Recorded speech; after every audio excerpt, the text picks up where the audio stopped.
Children పంటలు పలు రకాలు. వాటిల్లో ఆహార పంటలు, వాణిజ్య పంటలు, ఇలా వేరు వేరుగా ఉంటాయి. అయితే ఆహార పంటలు ఏమున్నాయి? వరి, రాగులు, గోధుమ, సన్న, సజ్జ, గోధుమ కూడా ఆహార పంటలు. అయితే వాణిజ్య పంటలు ఏంటి అంటే వాణిజ్య పంటల్లో పత్తి, మిరప, వేరుశనగ, పెసలు, మినుము ఇవన్నీ కూడా వాణిజ్య పంటలు. ఈ వాణిజ్య పంటలు ముఖ్యంగా వేరుశనగ కూడా వాణిజ్య పంట. అయితే ఈ వేరుశనగ పంటకు ఒక ప్రత్యేకత ఉంది. ప్రతి పంటకు కూడా ఆహార పంటలకు కానీ వాణిజ్య పంటలకు కానీ దాని యొక్క ఫలితము, క్రాప్ యొక్క ఫలితము, దిగుబడి పైన వస్తుంది.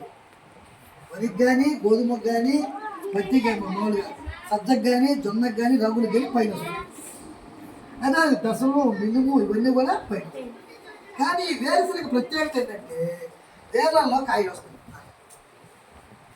ఇలాగా చూడండి, చూసుకొని చూడండి. ఇదే లెర్నింగ్ బై డూయింగ్. ఇట్లాగా కాయలు వేరులో వస్తాయి. అంటే వేర్లు ఎందుకంటే మనం ఎలా పెరుగుతున్న మొక్క ఈ లోపల భూమి లోపల ఉంటుంది. ఇది భూమి లోపల ఉంటుంది. ఇట్లా భూమిలో పెరిగినప్పుడు ఈ వేర్లకి ఈ కాయలు, వీటిని వేరుశనగ అంటారు. ఈ వేరుశనగ కాయలు మనకి ఎంతో ఉపయోగకరం. వీటి నుంచి ఆయిల్ తీస్తారు, వంట నూనె తీస్తారు. ఆయిల్ అంటే వంట నూనె తీస్తారు.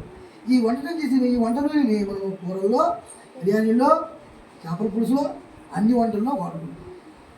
ఈ యొక్క పిప్పిని ఆవులకి, గేదెలకు మేతగా వేయచ్చు. ఆ విధంగా వేస్తే దీనికి పిప్పి తిన్నటువంటి గేదెలు, ఆవులు మంచి పాలని ఇస్తాయి.